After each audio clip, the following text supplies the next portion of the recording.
Hello to everybody. We are waiting 2 or 3 minutes before starting. People are still arriving.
Good afternoon to everybody. We are here for one more session of the Logical Universalist webinar. We have 2 sessions per month. This is the second session of the month of July. And today we have the presentation of a paper by Mateusz Klonowski, Axiomatization of some basic and modal Boolean connexive logic, just published in the journal Logical Universalist recently.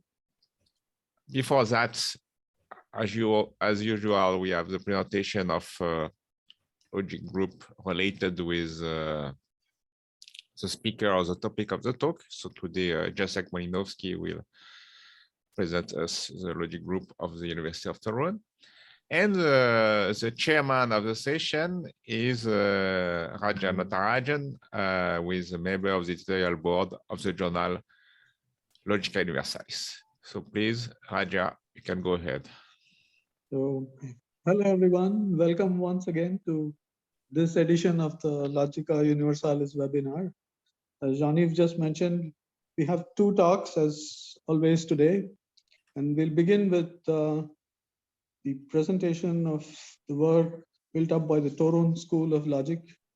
It will be presented by Jacek Malinowski, and later we have a talk related to modal semantics of connexive logics by Mateusz Klonowski. But I first hand over the floor to Jacek Malinowski for his overview of the Toron School of Logic. Jacek Malinowski, please. Thank you very much for the invitation. I've been asked to make introduction to Mateusz Klonowski paper. so it will be not a long introduction. I think that paper is more important than any introduction. Anyway, Toruń. Toruń is a rather small town in northern part of Poland under Wisła River. It is the town was been created in medieval time, and till now, university is the biggest entertainment in this town. So in this sense, it is similar to Oxford or other things. Toruń University is not very old university, but it is rather powerful. In Poland, we have, we divide universities on two, levels. One level is university, which is devoted to learning, to students. And better universities have also money for research. And Toruń University is one of research universities. This is important for us, and this is important for logic as well, because just the logic is financed from these sources. Since the beginning of university, this is Nicolaus Copernicus University in Poland. Nicolaus Copernicus, already born in 15th century, born in Toruń, and since the beginning of university, which was created in 1945, it has official name Nicolaus University, Nicolaus Copernicus University in Toruń. Since the beginning of existence of university, there exists their department of logic. The very department deserves separate lecture, and as far as I know, such a lecture is planned at this webinar for later for autumn. So let me not speak about all the history of Department of Logic, which has long tradition and many branched. Let me concentrate only on last 3 years, more or less.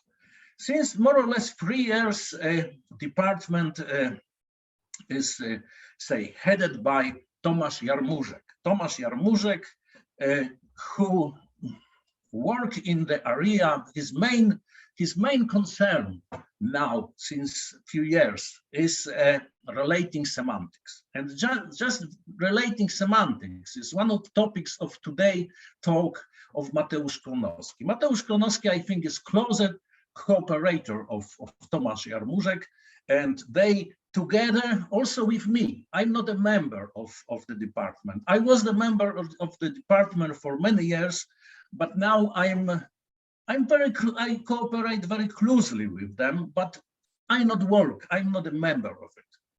And I would tell you that this group of relating semantics in Toruń consists of Tomasz Jarmużek, Mateusz Klonowski, and perhaps me as a guest.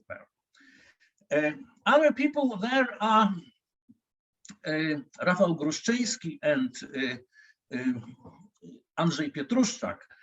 They work in mereology and related areas. So these areas where we consider a geometry without points, I would tell, do not use this strange name, a pointless geometry, which of course this is technical name, but from usual language it has a misleading name. Okay. Besides of it, we have Marek Nasieniewski and Krystyna Mruczek-Nasieniewska, who specialize in more algebraic things and also in paraconsistent logic.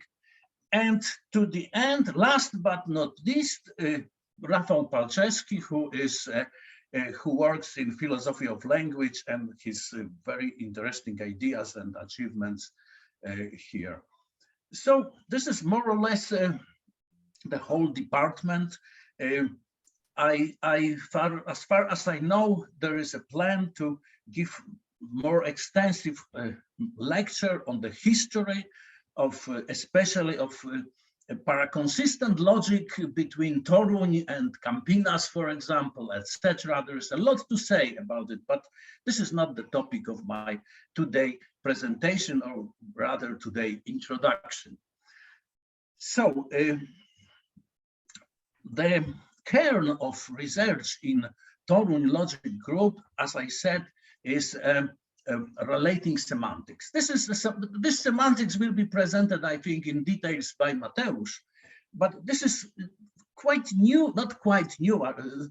This is very flexible, broad, and interesting semantics, which could be good for any logic, I think. And Tomasz Jarmużek is especially enthusiastic of it. I'm also enthusiastic of it. And since few years, we try to apply this semantics to connexive logic. And this is exactly what Mateusz Klonowski will present us in a moment. Thank you very much. That's it.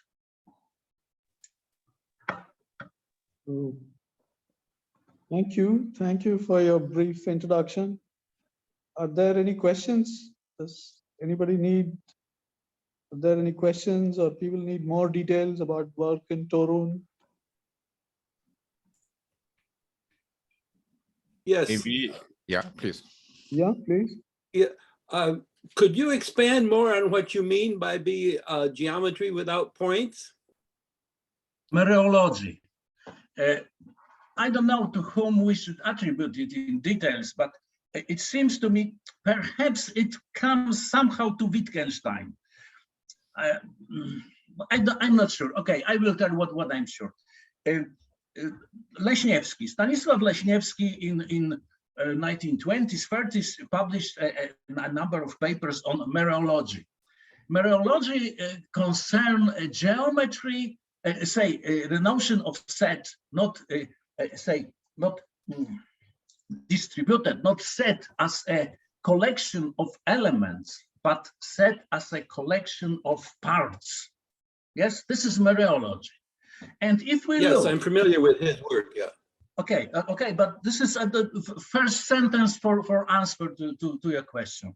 And if we connected geometry not as a set of points, but as a set of parts, we will get just geometry without points, right? Of course, points somehow could be defined or not there, but this is detail, right? At the beginning, we start from geometry, pointless geometry. Okay. May I further ask a question then? But if you follow Lewandowski's arguments of part-whole relationships, then a part is a particle, and a point seems to be a particle of a line.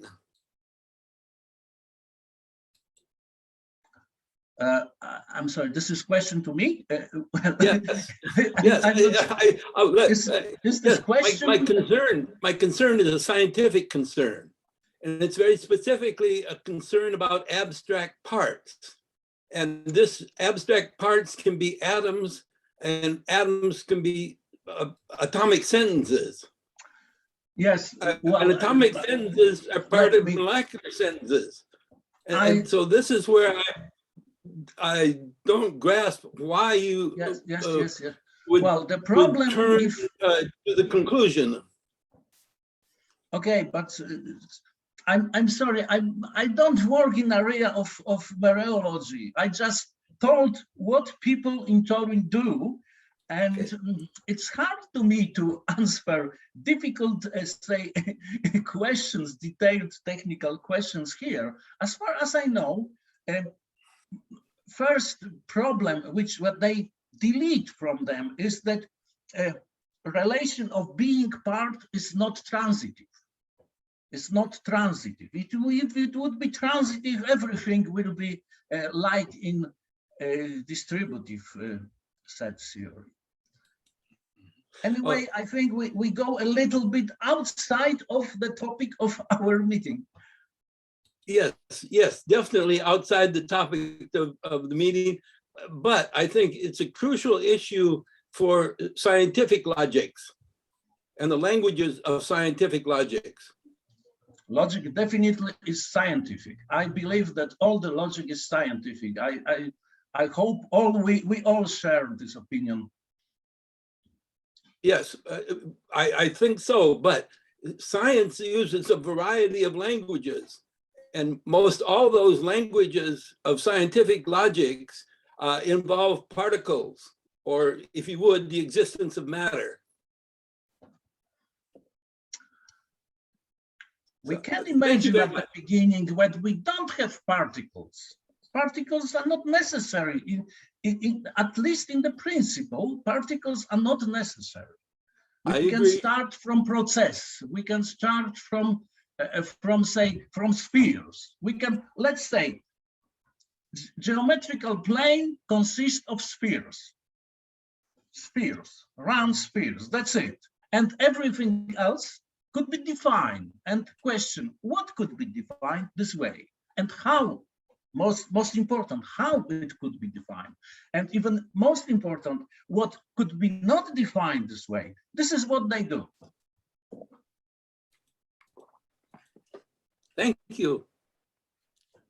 I think it's maybe it's good to also since we are speaking about the Department of Logic of Toronto, to speak about the journal Logic and Logical Philosophy, which is a journal, the journal Logic and Logical Philosophy, which is published by the Department of Logic of Toronto. It's a good journal.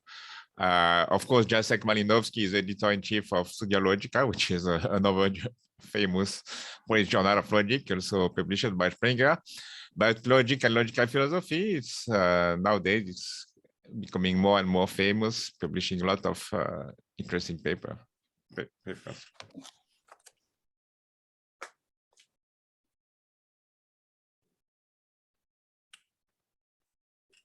Okay, Jacek, thank you very much. There don't seem to be any more questions. If there are, we can return to it after the talk again. So let me invite Mateusz Klonowski to present this paper today. This is a paper which appeared in the Logica Universalis journal last year, November, I think, November 2021. Yeah, please. And please start your talk now. Yeah, thank you. Thank you very much. Thank you for having me. Thank you for the great introduction, Jacek. I'm going to discuss axiomatization of some logics proposed by Jacek Malinowski and Tomasz Jarmużek. They call them Boolean Connexive logics for the reason you will see in a few minutes. And in fact, in this paper from Logica Universalis, my task was to present axiomatization, axiomatic systems of some logics they proposed. So let me start with a brief introduction to Boolean connexive logic. And before we focus on Boolean connexive logic, a few words about connexive logic in general. So connexive logic is any propositional logic that contains the so-called Aristotle thesis and Boethius thesis. Sometimes we call them strong Boethius thesis. So A1, A2 are called Aristotle thesis, B1, B2 are Boethius thesis. And some other requirements are also assumed. For instance, very reasonable required could be closure under modus ponens, but it's not like it is always given, it is always assumed. Aristotle and Boethius thesis, these are crucial for connexive logic, but one more thing is also very important. This thing is to not contain symmetry of implication thesis. If you admit the symmetry of implication thesis, then you can easily see that as an example of connexive logic, you could consider classical logic and classical equivalence. So to block that, to block such situation, usually authors assume that symmetry of implication shouldn't be valid in connexive logic, right? And it doesn't necessarily mean that connexivity itself is not symmetric. It can be symmetric, but this thesis shouldn't be an element of connexive logic, shouldn't be valid in connexive logic. But what is connexivity is another issue, is problematic things. Although there are many papers about this topic, however, I'm not going to discuss this issue now. So let me continue. What is Boolean connexive logic? So Boolean connexive logic is a special case of connexive logic. As I said, it was introduced by Tomasz and Jacek in 2019 in the Logic and Logical Philosophy journal. And the main idea was to present a connexive logic, to receive non-trivial connexive logic, but being guided by this idea of minimal change of classical logic. So basically, they presented the answer to the problem how to minimally change classical logic in such a way to receive a non-trivial connexive logic, right? So Boolean connexive logic is Boolean logic with respect to three connectives: negation, conjunction, disjunction. Because basically, from point of view of connexive logic, you could say these three connectives might be easily treated in extensional way, right? We have to do something with the implication. So their proposition was to define connexive implication by means of the so-called relating implication, right? Jacek mentioned relating logic, relating semantics. This is indeed one of the topic that we are interested in here in Torun. We're dealing with that. And basically, you could say that relating logic is an example of non-classical logic that enables one to take under consideration various intentional, hyper-intentional, meaning non-logical relations like temporal order, content dependence, etc. That in some context influence the meaning of propositional connectives, right? Examples of such logic were given in the papers mentioned here. Especially the paper presented by Tomasz is important, this in 2021, because basically there you find some more general definition of and formal definition of relating logic. An example of such logics might be, for instance, relatedness logic or dependence logic of Epstein. Richard Sylvan called this Epstein's logic filter logics. So you might also know this Epstein logic by the name of filter logic. So basically, filter logics are examples of relating logic. So using machinery of relating logic, Tomasz and Jacek propose some connexive logic following this idea of minimal change of classical logic. So basically, this is Boolean connexive logic all about. What is interesting, let me add one thing. It's not only that we follow here the idea of minimal change of classical logic, but it's also possible by means of relating semantics to explain somehow notion of connexivity, to give some more specific idea how we can, what we can understand by connexivity as a kind of relation between sentences, which is important thing, definitely interesting in this community that deals with connexive logic, for the community that deals with connexive logic. So then in 2019, also Tomasz and Jacek in Bulletin of the Section of Logic, journal from University of Łódź, they presented a modal extension of Boolean connexive logic. They added some modalities. They presented how they presented some Boolean connexive logic with necessity and possibility operators. And as before, they presented this logic semantically. In this second paper, they proposed some possible word semantics combined with relating semantics. And they also presented tableau systems for the logic they consider. Also for this basic Boolean connexive logic, in Logic and Logical Philosophy journal, they also presented a tableau system for the logic they consider. So as I said, my goal will be to just present you some sound and complete axiomatization for some logics considered by Tomasz and Jacek. And this was presented in this paper from Logica Universalis. So now, what kind of language we're going to consider? Non-modal propositional language, where we have negation, conjunction, disjunction, and this implication that will be connexive one. And then we have an extension of the first language. This is a modal extension. Set of formulas in this language are defined in standard way and denoted respectively, as you can see, by 4 and 4 with box. We can introduce the following abbreviation, which represent obviously material implication, material equivalence. Now, what is relating semantics? What is relating model? So a relating model, a model of a relation R, is an ordered pair, as you can see. We have two elements, valuation of propositional variables. It is classical in the sense it's 1-0 valuation. And the second element is a binary relation between formulas, right? By means of this relation, we are able to represent some non-logical, intentional, hyper-intentional relations. By such R, let us denote the class of all binary relation on set of formulas. Then for any class of relation, we consider models of a relation from the given class, and we will denote them in the following way.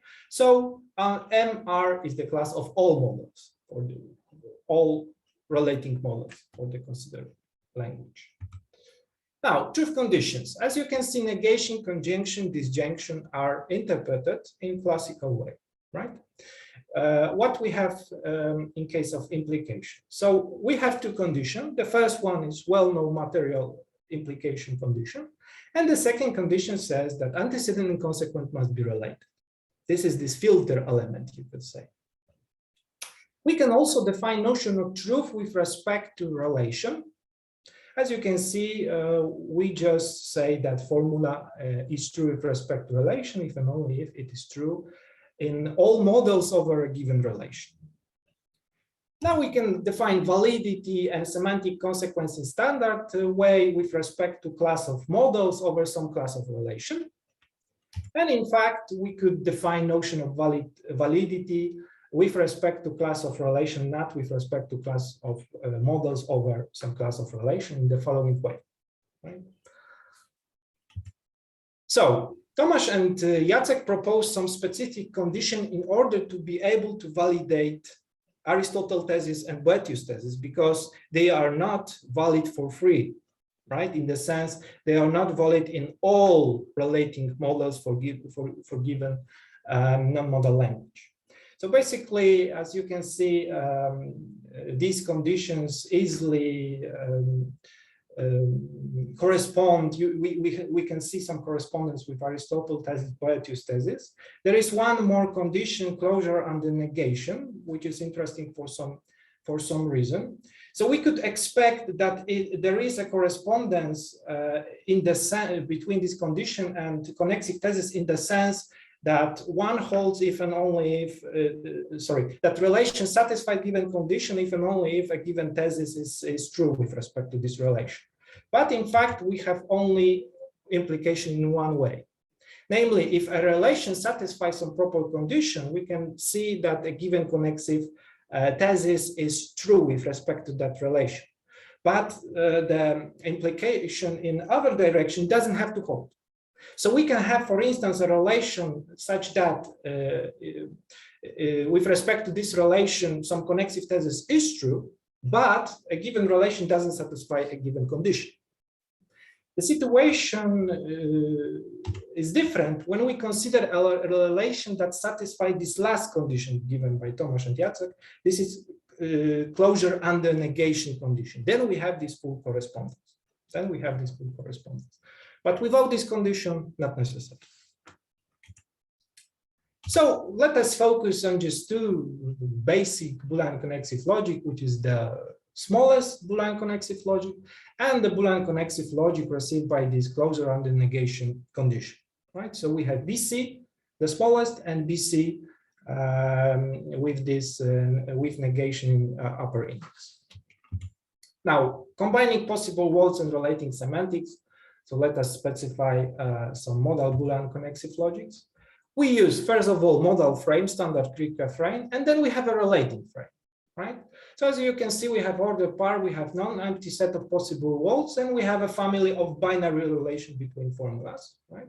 Indexed by the possible worlds. So basically, relating frame might be identified with this family of binary relation, indexed by possible worlds, right? Because we already in the notation have this set of possible worlds.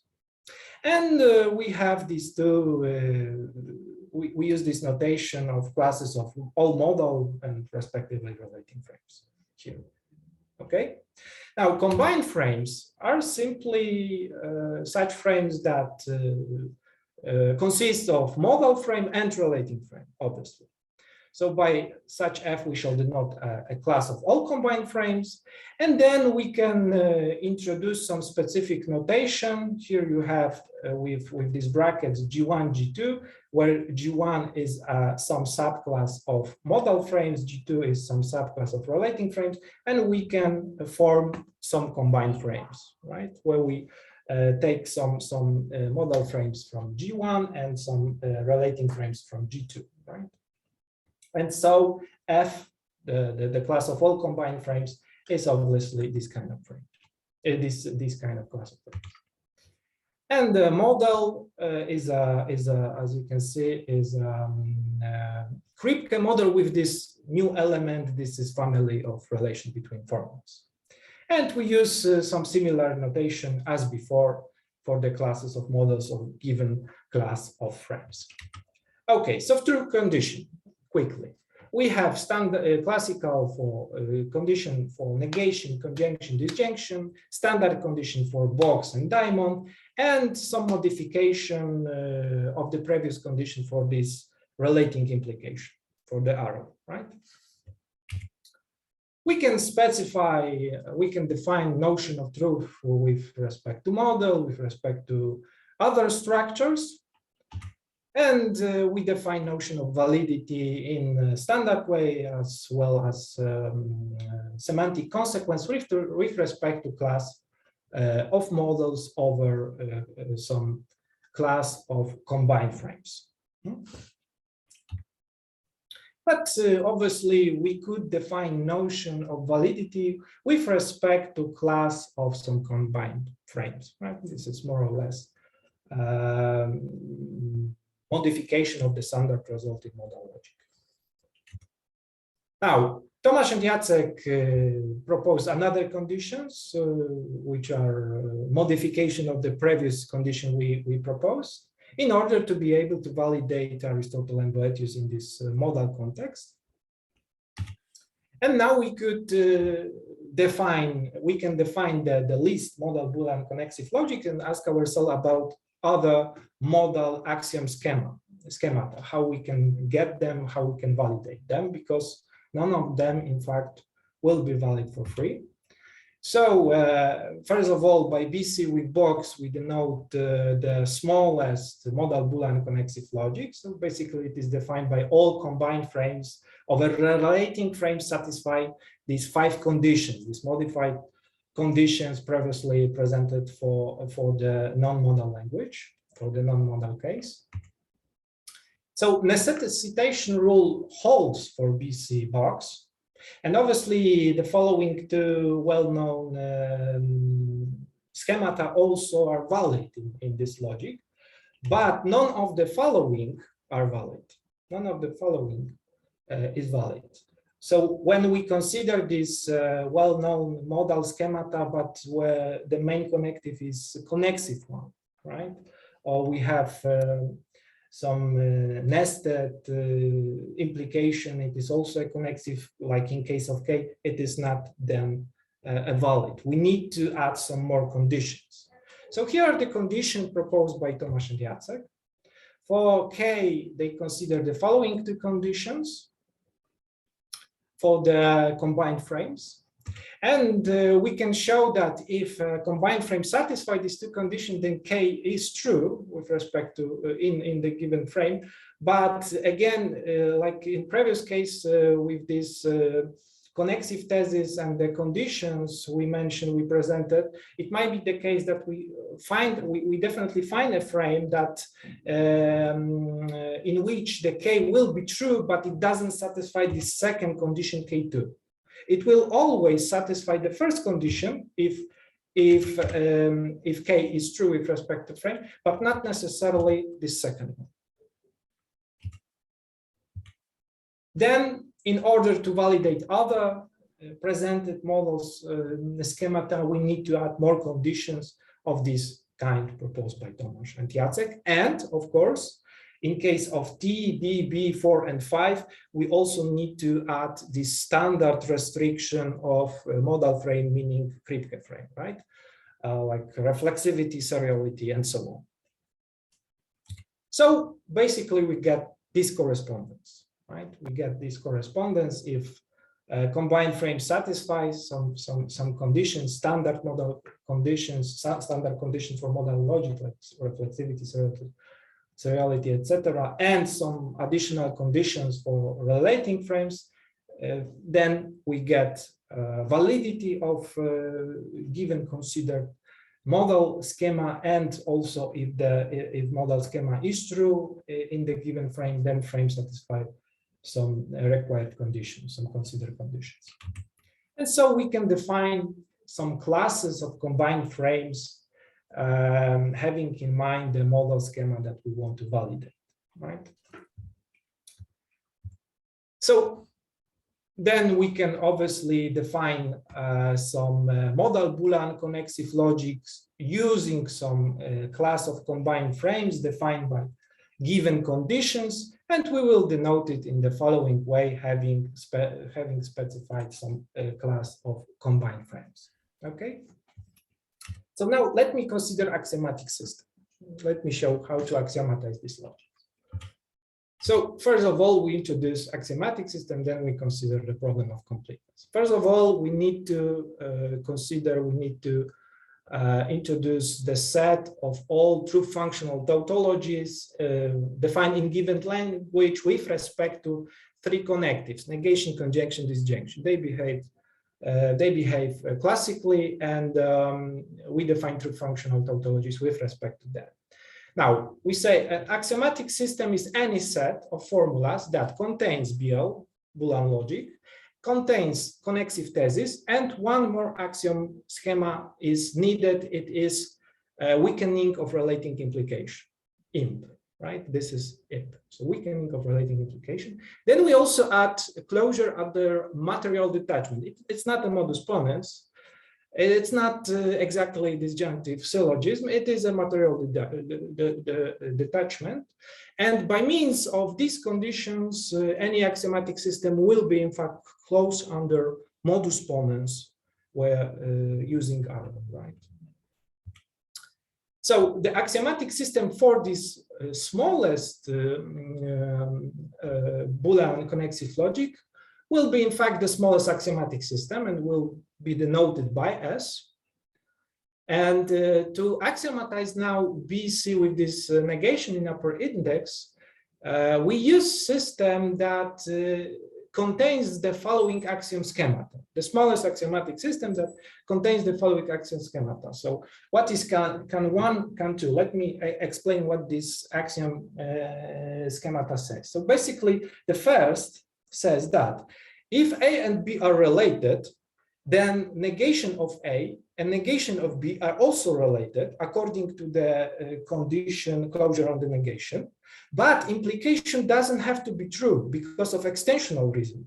Because it might be the case that antecedent is true, consequent is false. So because of that, we have this disjunction, and this second disjunct might be true, even though from intentional point of view, not A and not B are related.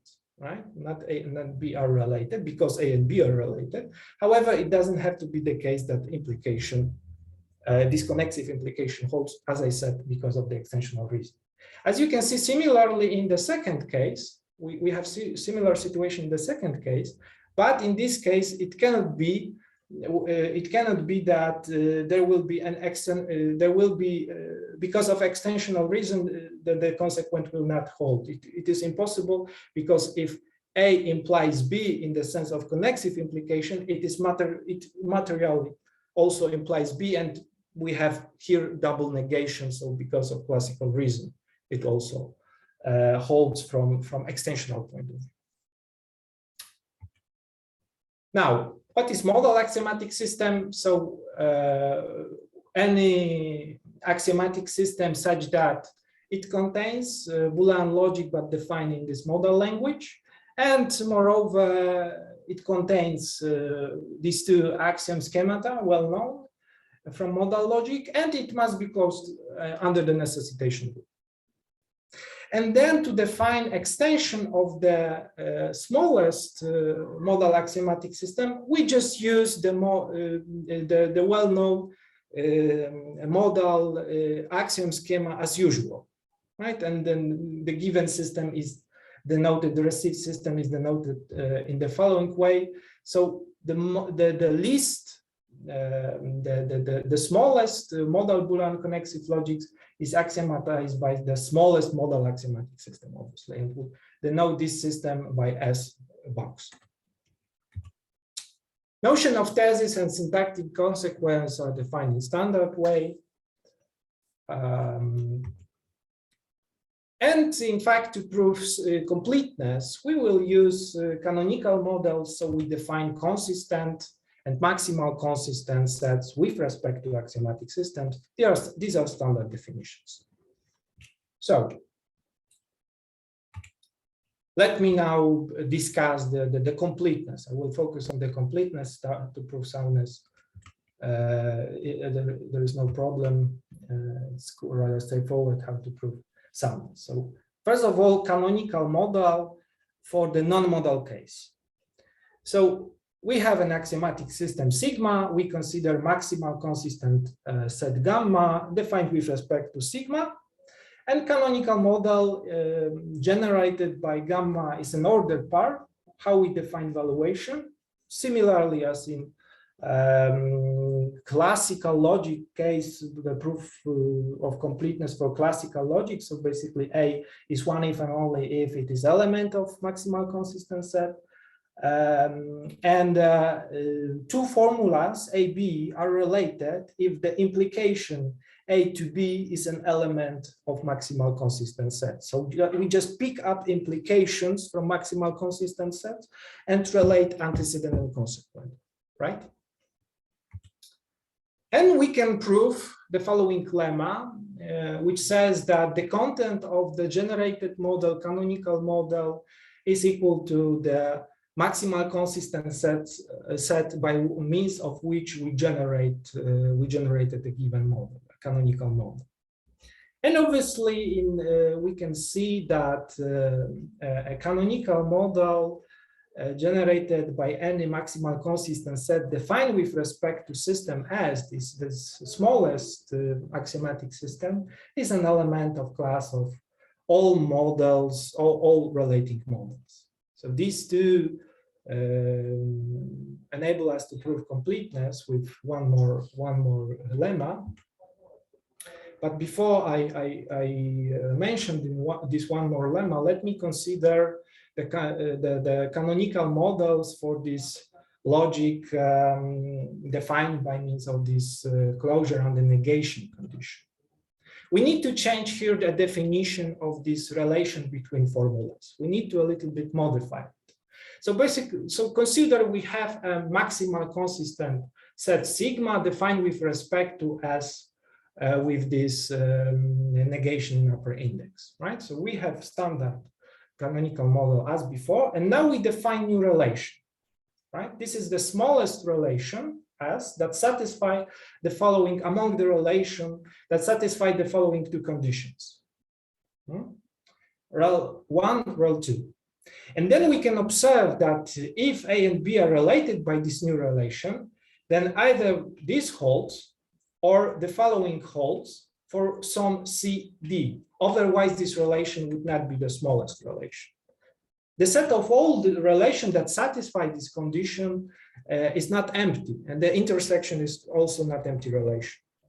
Because, for instance, we have this Boethius thesis.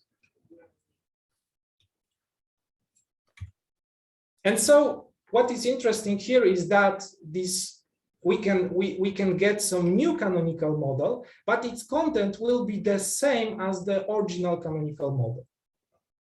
Right? So something is true in the canonical model defined in the first sense, if and only if it is true in this canonical model defined in this second sense, where we took the valuation as before and we consider this second kind of relation between formulas.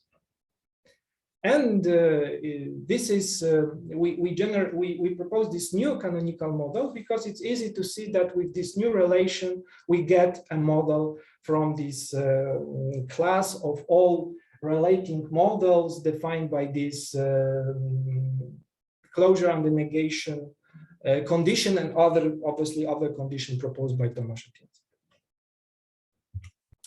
So this is one more lemma we need to prove completeness. It basically says that something is an element of axiomatic system if and only if it is true in all canonical models generated by maximal consistent sets defined with respect to axiomatic systems. Some standard elements, some standard fact we use, maybe we don't need, but we use to prove completeness. And we can prove soundness and completeness for these two logics we consider having these methods. Okay, so what about modal case? So basically we change a little bit the standard notion of canonical model. We just add this element, right? We just add this element. We need just to define this relation between formulas. In fact, family of relation indexed by possible words, in this case by maximal consistent sets, to be more specific. And then, in fact, we can repeat this lemma we presented before, but this time for this modal case. These are some standard facts from modal logic that we are able to prove for the considered logics, and obviously by means of the considered modal axiom schemata, we are able to prove that the canonical model we receive is in fact from the proper class of models. So once again, using this another lemma which says something is element of axiomatic system if it is true in all canonical models, in all canonical models in given possible world, right? And by these facts, we are able again to prove soundness and completeness for the considered modal Boolean connexive logics. Okay, thank you very much. Thank you for your attention. Thank you, Mateusz, for a very interesting talk. Now the floor is open for questions, discussions.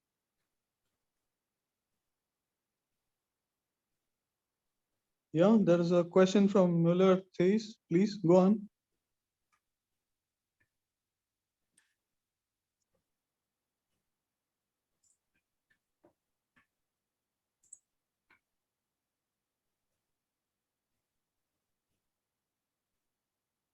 No, I was just applauding. Okay, all right. Right. This is, symbols are quite similar. Yeah, okay, all right.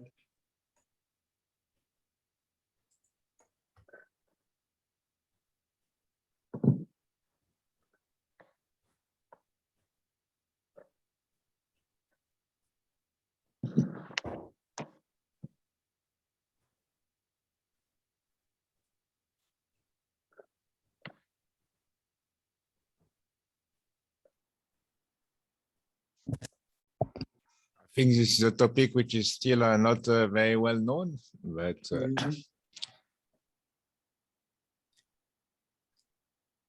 let's see. I mean, at least it was presented here today.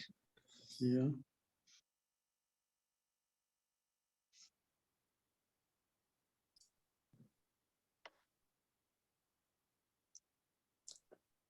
So Mateusz, while people are still thinking about questions to ask you, can you illuminate us a little bit about the kind of application areas for connexive logics traditionally, or in what you foresee?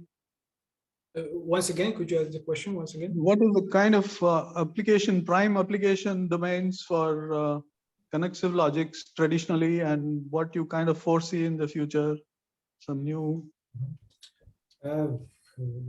With respect to application, I'm not sure, but let me say about motivation. Yeah. Perhaps this is what you meant. And so basically by this, there is a debate about this concerning this connexive thesis, what they say, because they seem to say something very important. Well, some people claim that they express some connection, dependence that are very natural in the context of reasoning arguments, because look at them. Let me go back maybe to the beginning. And share the screen. So look at, for instance, the A1. It says it's never the case that I implies not A, right? It's something natural that you could say in everyday reasoning, that you would not say that A implies not A, right? You should block this kind of thing. Similarly, not A shouldn't imply A, right? And if I have that A implies B, it shouldn't be the case that A implies not B. So this rule seems to be very natural. However, they are contra-classical, right? They are not valid in classical logic. So in order to define a logic that contains them, we need to consider some contra-classical path, right? Some contra-classical path. And the history of this thesis is well written by many authors. In fact, one example might be McCall, 2012, where this thesis and principles, connective principles, are discussed in medieval context, in ancient context also. Here we should probably mention Piotr Abelard's consideration analysis. There are also well-known Piotr Abelard's thesis considered in connexive context. So basically this thesis says something very natural to demand from reasoning, from argument, which is not satisfied in classical logic and in other logics which are subclassical or extension of classical logic, right? Right. Okay, thank you. There's a question from Jerry. Jerry, please. Yes, thank you very much. Really a wonderful lecture. I thoroughly enjoyed it. It was very clear, and I appreciate your efforts in this because it seems to point to one of the central problems of the logic of biology, and particularly the relationship between the logic of category theory and the logic of biology. And in this context, the issue of identity is crucial. Each living organism has its own unique identity. And it is from this context that I ask the question, do you see a relationship between your work with the absence of symmetry in the definition and the logic of category theory, or in general, the logics of identities? Well, this I don't know. This is difficult for me to answer. This connection I cannot see. But maybe there is something here. Sorry, I cannot. I'm afraid I cannot answer this question. It's very, I would say, it demands more knowledge than I have. I must say. Then let me simplify the question substantially then, and ask: is there a relationship between the connectivity logic as you define it, or as it has been defined, and identity theory?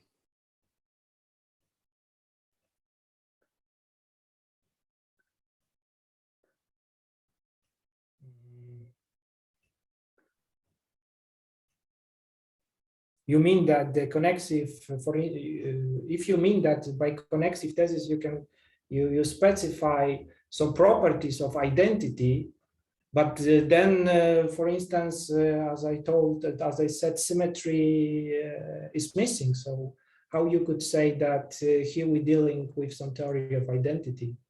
Symmetry, I think, would be required or not.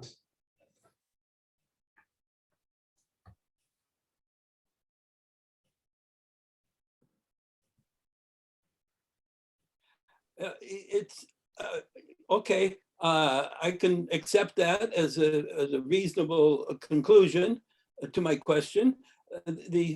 But it still leaves me open to the notion of the logic of identity. And I would say, okay, I would say something. Sorry to interrupt you, but something I could add something to my last answer. You can define such a connexive logic in which the connexivity will mean identity of content. This is something, in fact, I'm interested in, and this is something that I work on with Luis Estrada Gonzalez. We ask ourselves, can we specify this notion of connexivity by means of content relationship? And in fact, one of our idea was to express, define, explain connexivity by means of identity of contents, by means of identity of contents. And yeah, so maybe that would be something that you could consider as an answer to the question. thank you very much. Thank you. Mm-hmm. So there's a question from Alexei. Alexei, please. Thank you. I'm sorry I was late for your talk today, but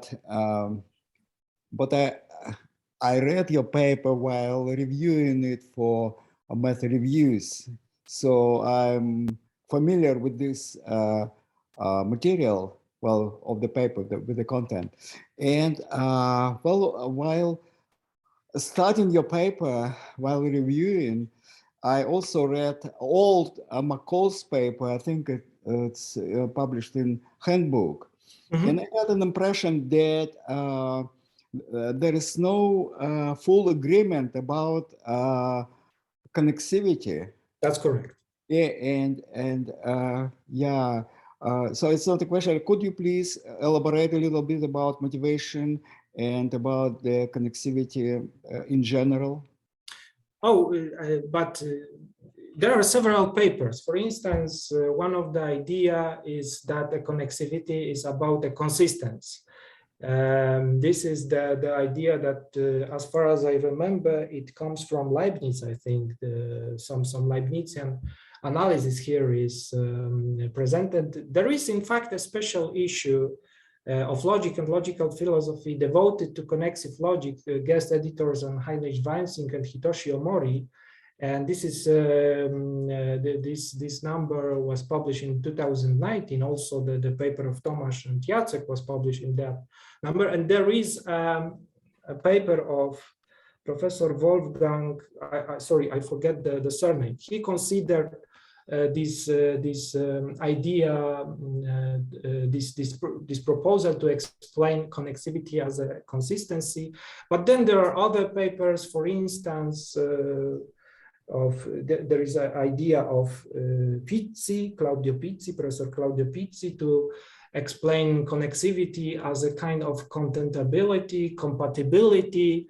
This is also related to the idea of Nelson and Nelson logic, the student of Clarence Irving Lewis. So there are several approaches to the notion of connexivity. One of the latest I read was the approach of Andrew Kapschner. He tried to explain the phenomenon of connexivity in the context of pragmatics by means of method of pragmatics.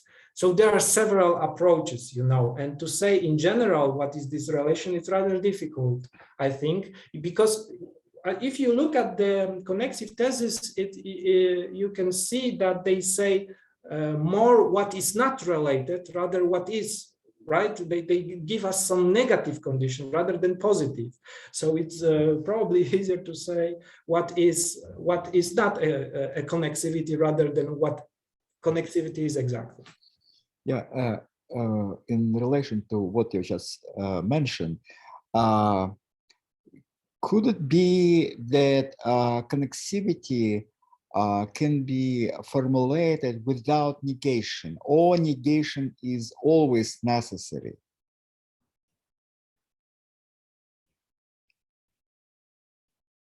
Because sort of denial is present in order to show that the consequent and antecedent and consequent, they should not be contradictory. But can it be, is it possible to formulate without negation, or negation must be formulated first? In some form, the negation is required. In some form. I know formally, but is it possible without negation? To do it without negation? To be free of negation? To give a connexive logic without negation. I know now it's negation is present. Mm-hmm. In the principles you formulated, mm-hmm. but I don't feel that it's always necessary. But then how would you, because it is crucial for connexive logic to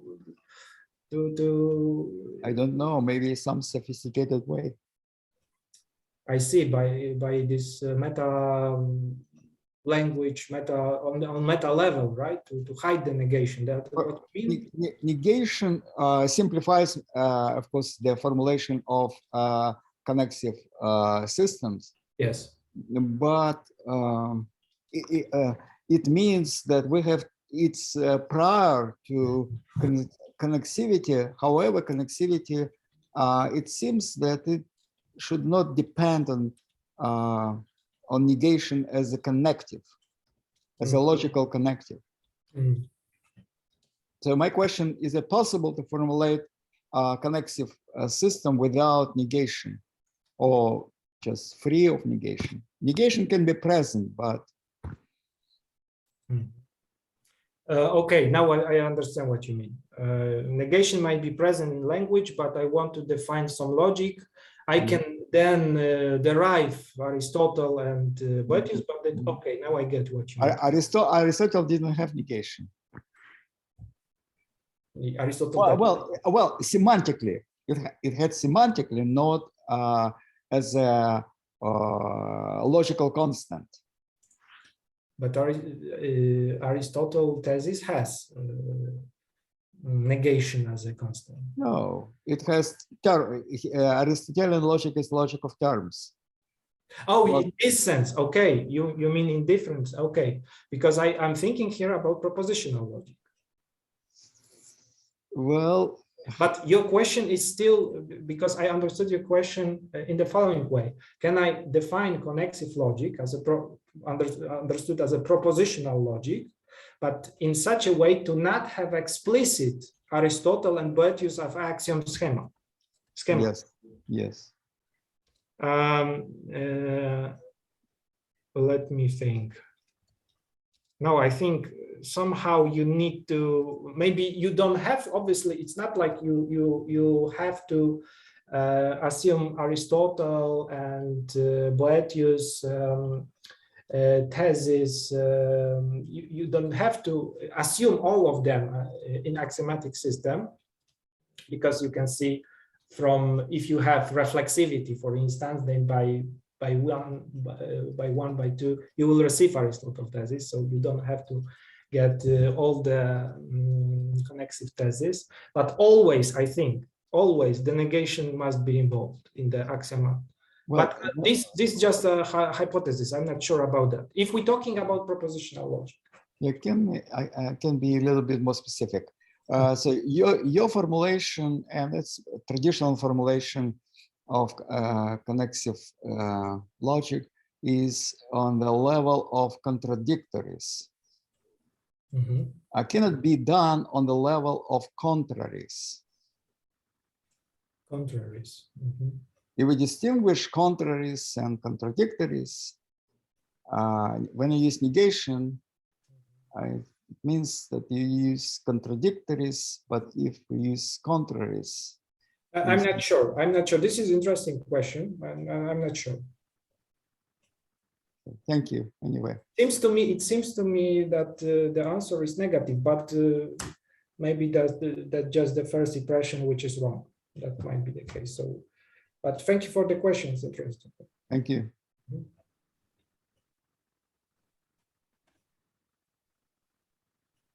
Yes, I would add that this question parallels or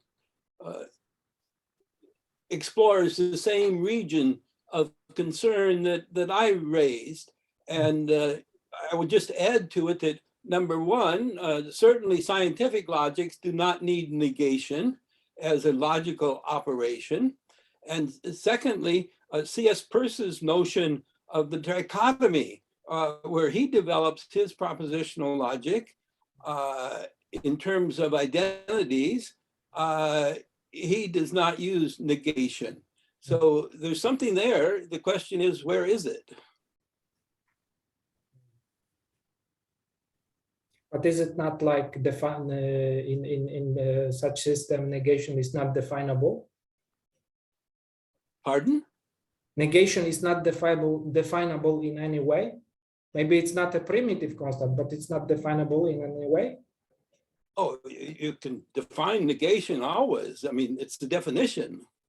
Okay, since if negation is definable, then it's a little bit, then you can, if by other connectives, you can define negation, then even it is not a primitive, you can still define it. And then, for instance, in this context, you will somehow restore Aristotle and Boethius' thesis, even though the negation would not be a primitive, but you will able to prove all of them, right? So basically, I would say the negation might be not a primitive, but it must be somehow definable to receive all these connexive theses.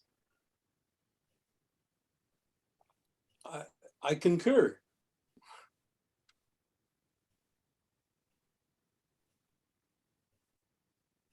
Maybe I don't understand the question. Well, the question is a necessity operation. How is negation related to necessity? As you phrase, as I understand what you phrased, then the issue is, yes, you can define negation. I mean, this is an arbitrary decision, but is it then, how is it associated with necessity? And that would be the distinction that I would see between contrary and contradiction. What is the relation between negation and necessity operator? This is your question?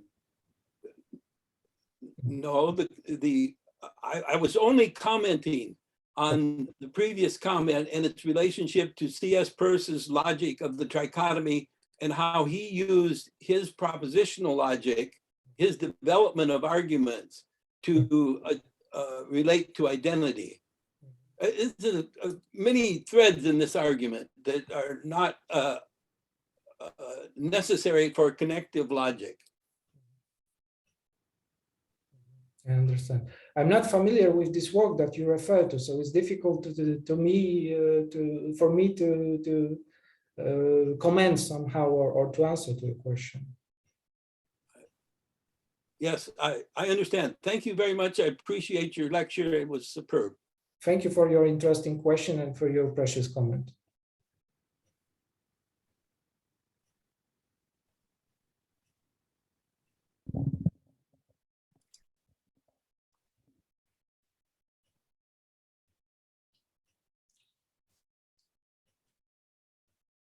So we still have time for one or two questions, if there are any.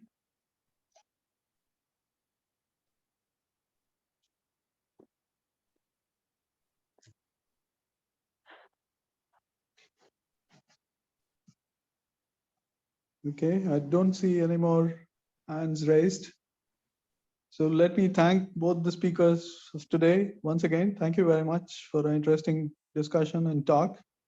And let me hand over the floor to Jean-Yves he has anything more to say about the next webinar for the next month. I think we have had 2 talks this month already, Thank you very much. and the next talk would be next month. Jean-Yves? Thank you very much, Raja. Thank you, Mateusz. Thank you, Jacek. It was a very nice session today. And the webinar will go on next month. We'll have next month we have 2 talks by some Japanese logician. They will be announced on the website soon. So thanks again, and wish you a happy 14th of July. Bye-bye. Bye-bye. Thank you very much. Thank you very much. Bye-bye. Thanks. Bye. Happy July Silvia. 14th.